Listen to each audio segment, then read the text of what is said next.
Okay, isang mapagpalang araw mga kateknisyan, mga ka-DIY, mga ka-master. Mayroon po tayo ditong repair na si RTTV.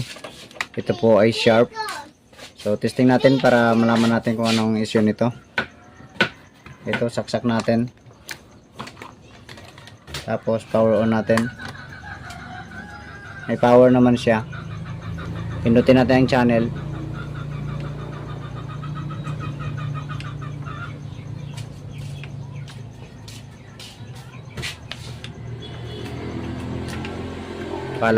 Parang walang response. Okay, off natin uli.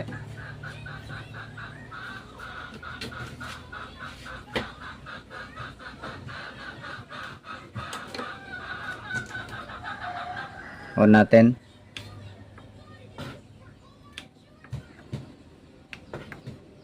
So wala talaga.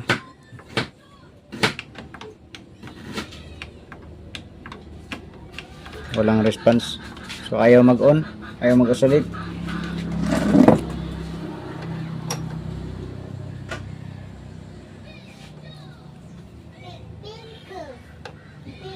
Ulitin natin ulit.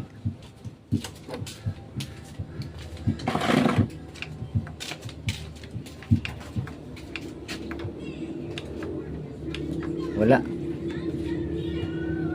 Okay, sige. Samahan nyo ako. Buksan po natin ito.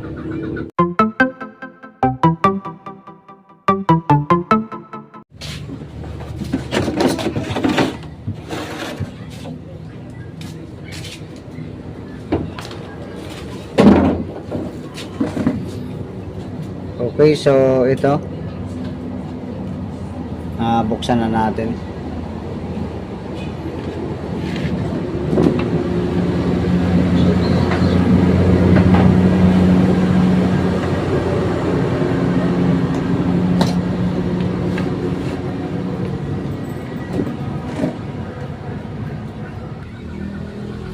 Okay, una natin gagawin ay check natin ang supply.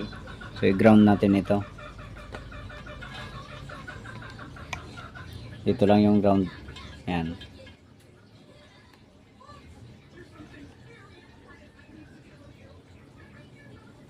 Tapos 250 ang ating range. Yan.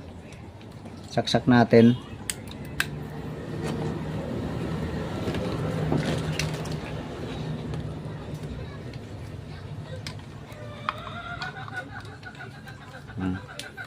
Saksak na yan. Tapos power on natin dito sa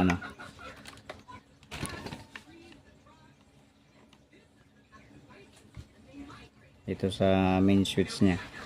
So dito tayo mag-abang sa output sa transistor horizontal. Power on. Ayun, so normal naman ang supply. May get 125. Pindutin natin yung channel.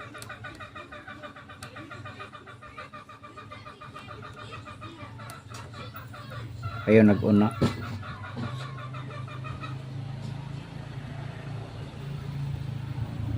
Loko to. Bakit nag-on na siya?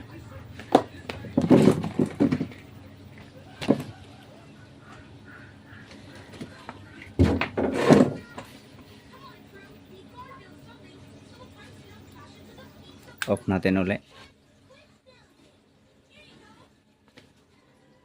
Baka yung switch ang nagluloko. Check natin yung switch nya.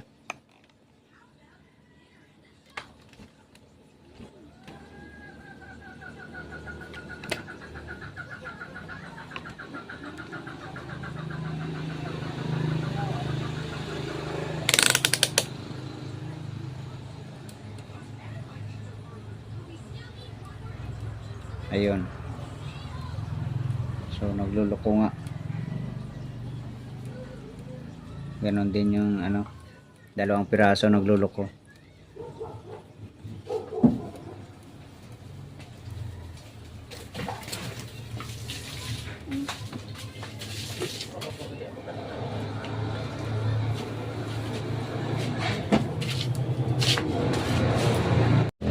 Sinubukan natin na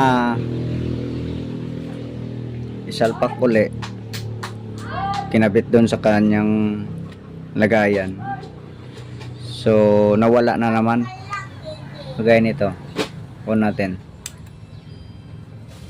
Ito may supply, pindutin natin yung channel. Ayan, wala.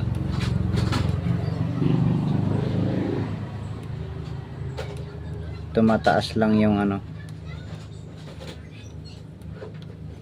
tumataas lang ng konti ang volt supply. So nagluloko talaga siya. May time na umaandar, may time na wala. Tingnan natin yung ano. Dito tayo mismo sa kapasitor niya. Okay, power on natin. Dito tayo banda sa may diode or filter. Pindutin natin yung channel. Ayun, wala.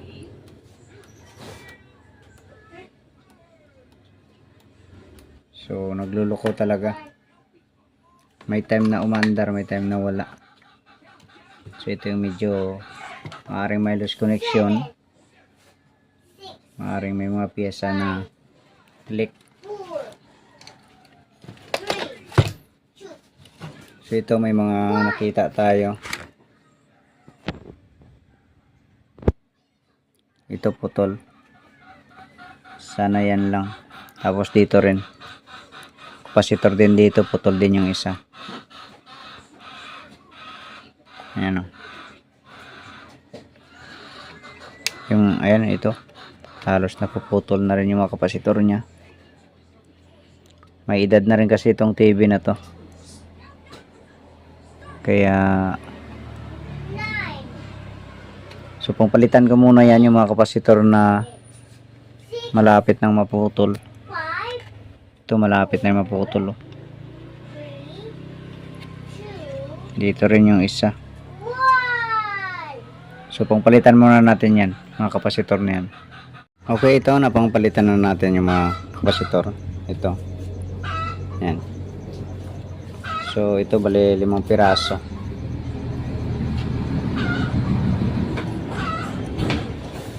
Testing natin.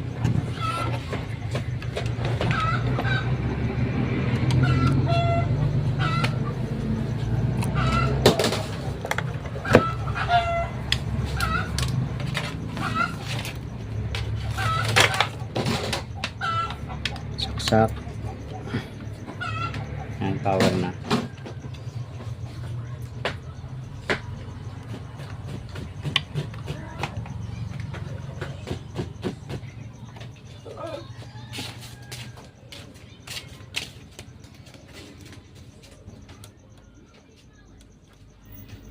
Ayan. So nag-on na siya.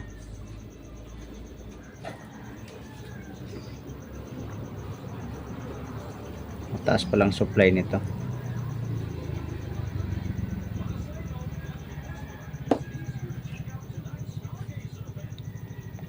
Gamitan natin ng digital na tester. Okay, ito. Power on natin. Timer checks 128.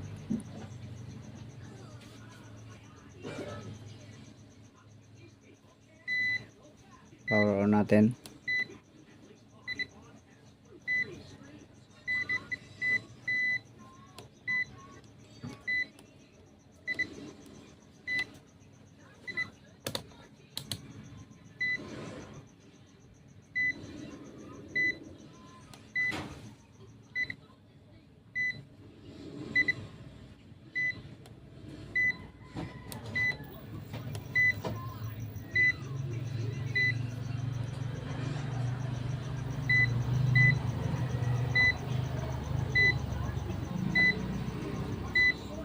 One 24.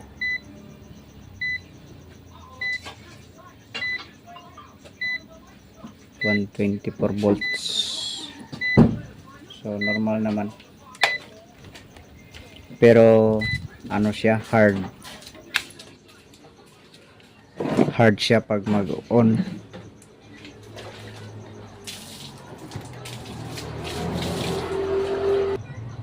Ito salpak natin. Nahawakan ko yung iron.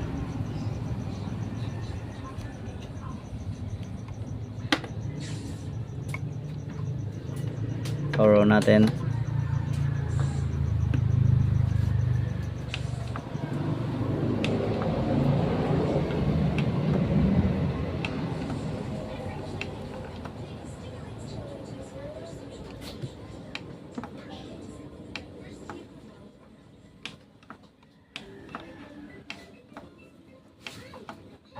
Mahirap na mag ano.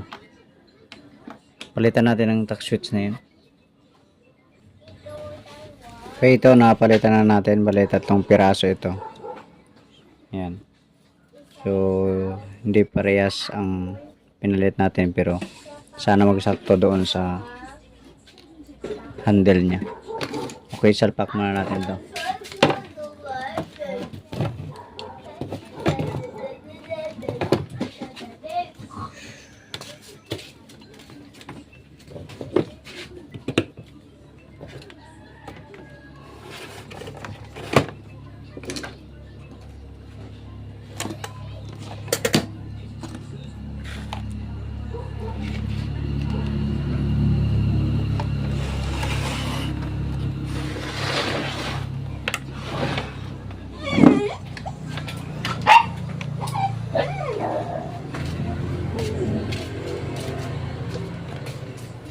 Okay, saksak natin.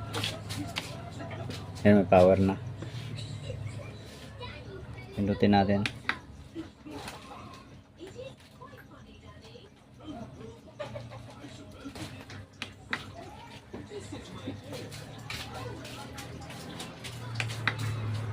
Yun, wala. Parang may loss talaga to. Parang may loss connection.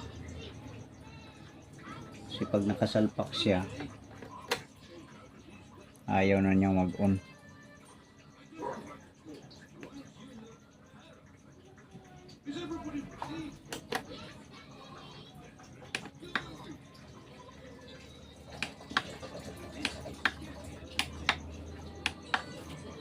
Wala. So, yun ang mahirap. Okay, sige. Mag-resolder tayo. Okay, so sa sunod na ginawa natin ay niresolder natin yung mga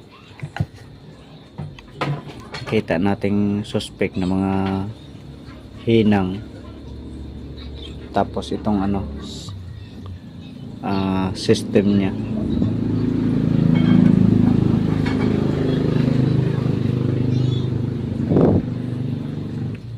Tapos ang kanyang chroma. Ninang rin natin.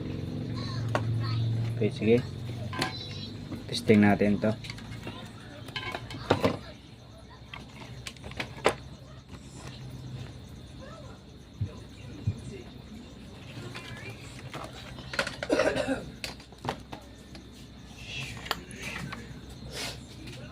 Power na. Pindutin natin.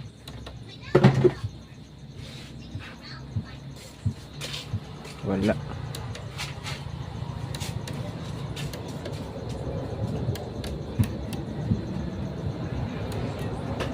Subukan natin itihaya yung board. Kasi kapag nakatihaya siya, nag-on eh.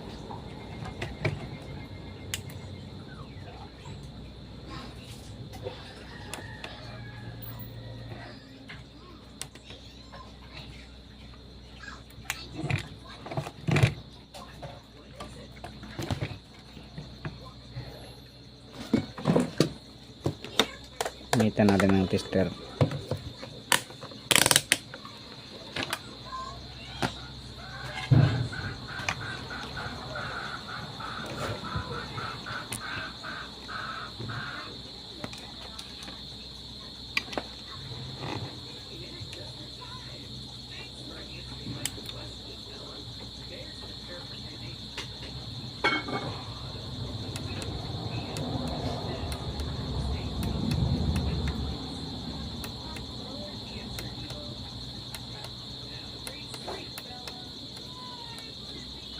Ayaw na. ayaw nang mag-on. Ito bali ang kasunod nating ginawa, chinek natin yung mga crystal diode, yung mga Zener, tsaka yung crystal diode. So ito, nakahang na ito. Yan, halos lahat chinek natin. Ayan o. So yung isa dito banda sa may tuner, dito banda o, dito hinhang ko yung isang paa, pero yung isang paa dito putol na pala. Pero sa palagay ko wala namang masyadong, ayun, bali nagda-drop lang yun sa ano, suporta lang yun sa supply ng tuner na 30 volts, kasi meron naman siyang Zener, tapos merong crystal diode. So ito po siya. Ayan. Yung i-check natin,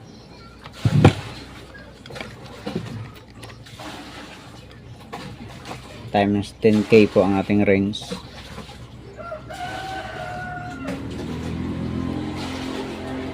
Okay naman. Yan. So dito hindi ko na pa habain ito kasi na-check ko na yung mga diode na yan. So itong dalawa na to na magkatabi, ito,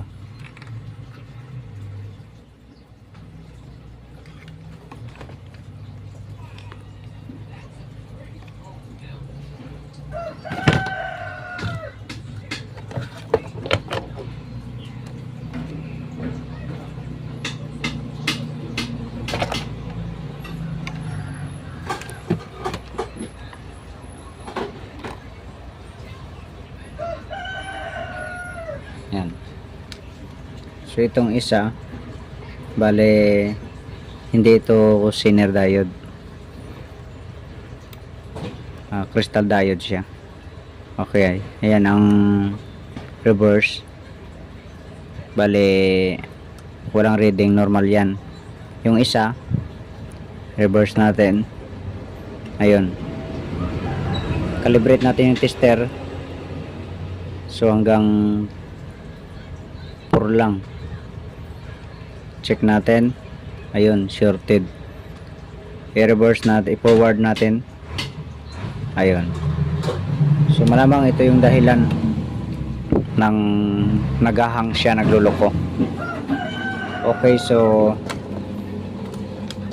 ibalik natin yung mga iba na to, tapos palitan natin ito.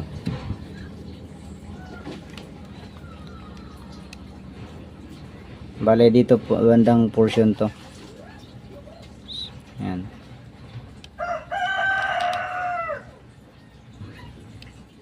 Yan. Ito na palitan na natin. Sige. Saksak nga natin.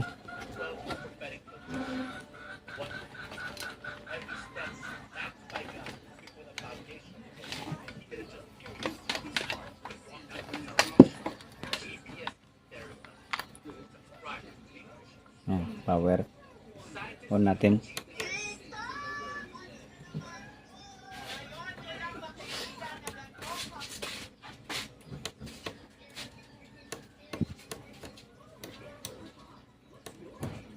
Ayaw na, ayaw pa rin mag-on.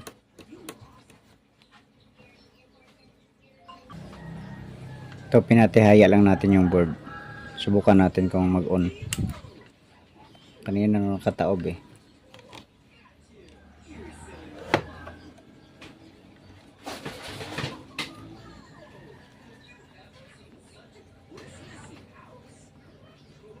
Pindutin natin.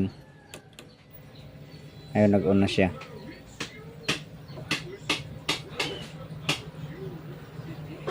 Okay, sandali lang, meron pala akong nakalimutan.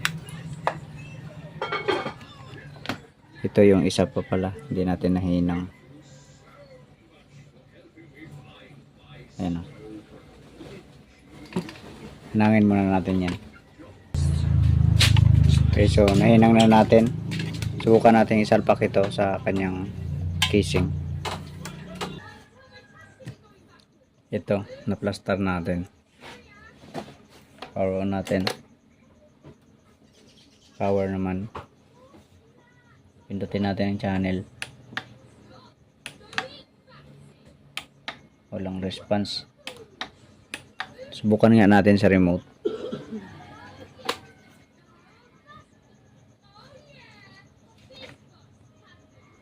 Ito, subukan natin. On natin. May power. Wala rin.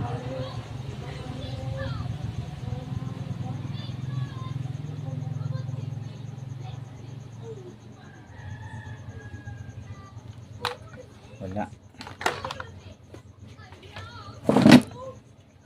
May lost connection talaga to.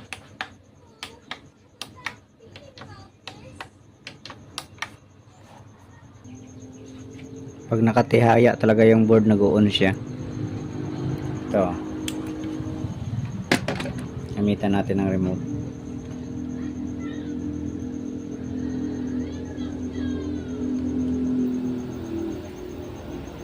Ayan.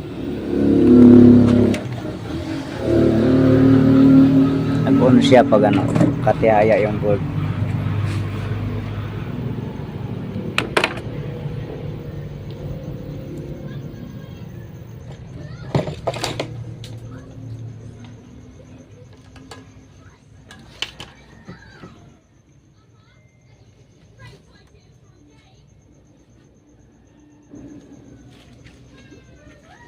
Wala nga lang display. Ay, namatay pala. Ito. Pag nakatihaya, umaandar talaga. Nalaglag kasi kanina yung board kaya nawala. Ayan o.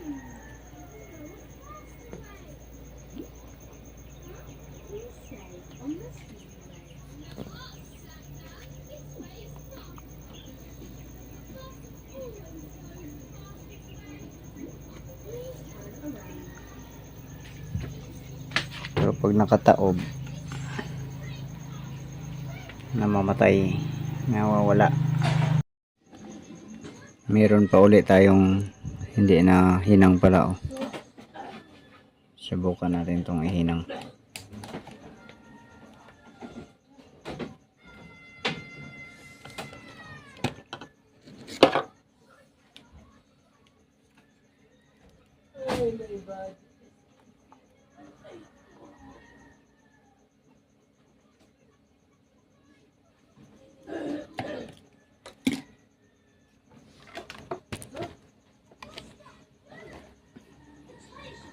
Taob natin. On natin. Ilang. Saksak ko lang.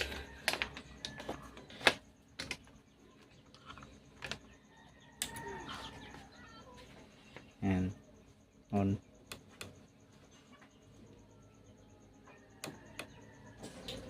Wala.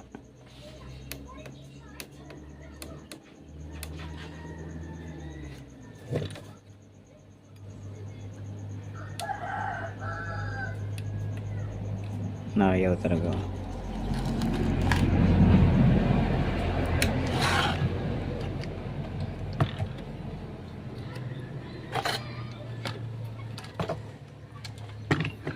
Yan, nakatihaya yan.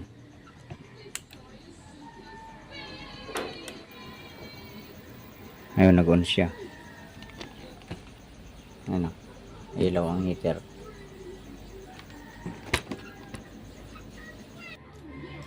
Ito may nakita tayong lost connection. So dito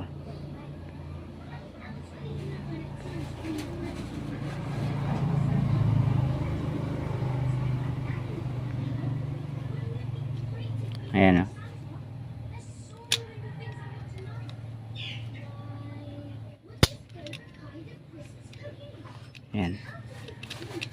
So pag pinatihaya kasi natin itong heatsink niya ay naka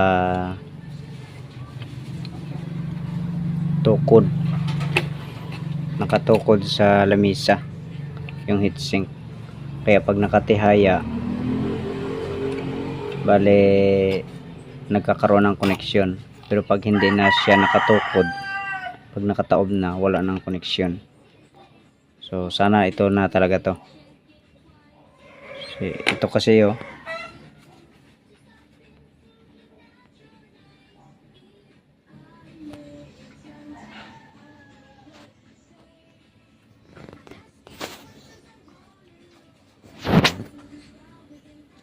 so angat na siya.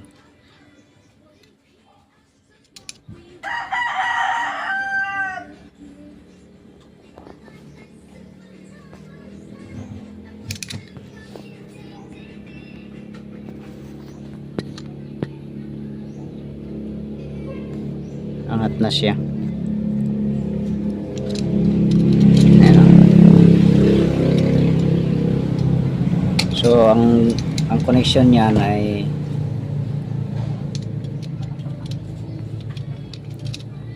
mula dito papunta dito sa jumper na to. So bali mag-wiring na lang tayo dito para sure ball siya. Sige, ikabit natin. Okay, ito na wiringan na natin.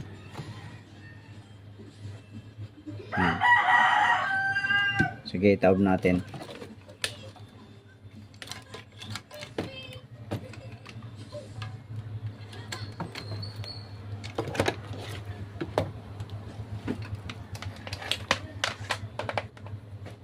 Saksak, power on, standby nya.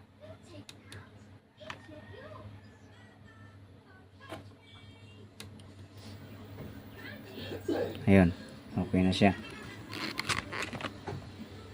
Ano, ilaw na yung heater. Tingnan natin picture. Ayun.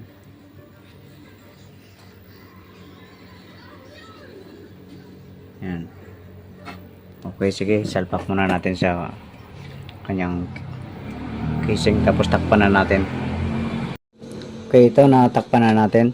Saksak natin. Ayun, nakapindot na yung kanyang switch. On natin.